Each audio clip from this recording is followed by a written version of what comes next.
Le pensophone. Écoutez, il y a tant à voir.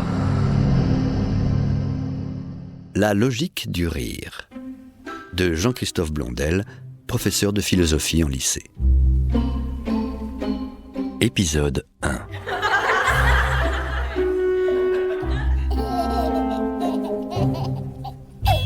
Il y a des séismes qui font plaisir à voir, des secousses qu'on aime partager, des spasmes qu'on trouve trop rares.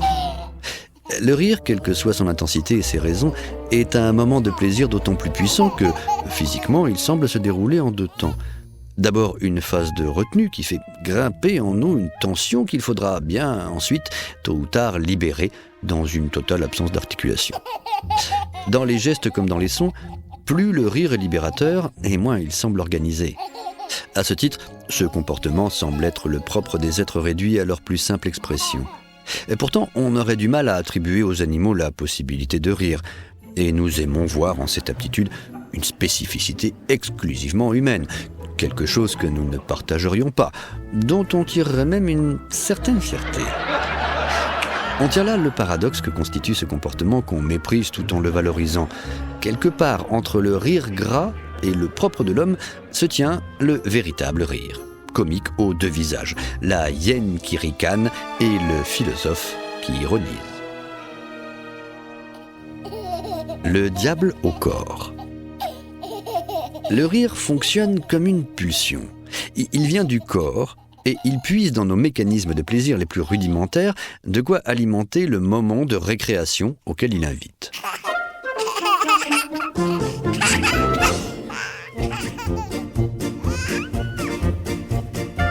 Au départ, le rire ne fait pas dans la dentelle. C'est la vue des autres quand ils sont empêtrés dans les pires situations qui nous ravit. Mettre les autres en joue, voilà ce qui nous met en joie. Un tel qui rate une marche, tel autre sur lequel un serveur renverse un plat. Le rire est le signe du bonheur factice que procure aux uns le malheur des autres. Le prototype de ce sens particulier de l'humour se trouve dans une anecdote très connue, citée par Platon dans son Thé et Tête. Elle met en scène Thalès, marchant de nuit, le nez en l'air, à regarder les étoiles. Vous devinez déjà dans quel genre de ridicule il va tomber. Il observait les astres et, comme il avait les yeux au ciel, il tomba dans un puits. Une servante de Thrace, fine et spirituelle, le railla, dit-on, en disant qu'il s'évertuait à savoir ce qui se passait dans le ciel et qu'il ne prenait pas garde à ce qui était devant lui et à ses pieds. Évidemment, ce serait moins drôle si personne ne voyait Thalès tomber dans ce puits, parce qu'il faut qu'il y ait un regard humain pour transformer en objet de raillerie celui qui, l'instant plus tôt, tutoyait les étoiles. Plus la victime tombe de haut, plus drôle ce sera. Dans le mécanisme initial du rire, il y a la transformation d'autrui en objet. C'est très précisément ce qu'on ressent quand, lors d'un spectacle, le showman commence à piocher dans la salle des membres du public pour en faire des figurants involontaires sur lesquels il va faire se déverser les rires des autres spectateurs. Quand le public sent ce genre de séquence arriver, il retient son souffle jusqu'à frôler l'asphyxie. Alors le comique peut désigner quelqu'un.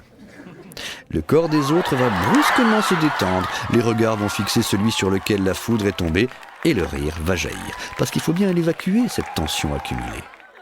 Et on sait que toute la séquence qui va suivre va être très rigolote, puisqu'on va jouer avec celui qui va devenir la chose du spectacle. On se dit alors que Stephen King, dans Ça, avait vu juste en donnant à ce qu'il y a de pire en nous le visage hilar d'un clown. Une fois le bouc émissaire choisi, on rira de son nom, quel qu'il soit, de sa situation conjugale, quelle qu'elle soit, de son métier, de sa couleur, de son âge, bref, de chacune des caractéristiques auxquelles il sera réduit, et tout particulièrement de la plus drôle d'entre elles, sa propre gêne, qui est d'autant plus risible qu'elle est l'écho, très éloigné, là-bas sur la scène, de notre propre angoisse. Ça aurait pu être moi. Le rire est le soupir qu'on pousse quand on est soulagé de ne pas être celui à qui c'est arrivé. On comprend mieux dès lors qu'on ait vu dans le rire un phénomène inquiétant au cours duquel l'homme n'était plus tout à fait lui-même. L'Église aimait à rappeler que Jésus n'a jamais ri, du moins dans les évangiles. Platon, dans La République, en 388, prêtait à Socrate ces mots « Il ne faut pas non plus que nos gardiens soient amis du rire, car presque toujours, quand on se livre à un rire violent, cet état entraîne dans l'âme un changement violent également. Qu'on représente donc des hommes dignes d'estime, dominés par le rire, est inadmissible. » Se tenir les côtes, rire à s'en décrocher la mâchoire, s'exploser la rate, se poiler, se taper le cul par terre, autant de comportements venus du corps qui humilient ceux qui s'y laissent aller, autant d'attitudes dont on devine encore la condamnation quand, sous la Renaissance, Léonard de Vinci doit rejoindre François Ier avec dans ses bagages une planche d'olivier aujourd'hui connue sous le nom de Mona Lisa. Ce portrait qui, à cause d'un sourire qu'il arbore, pouvait alors être considéré comme obscène, grotesque.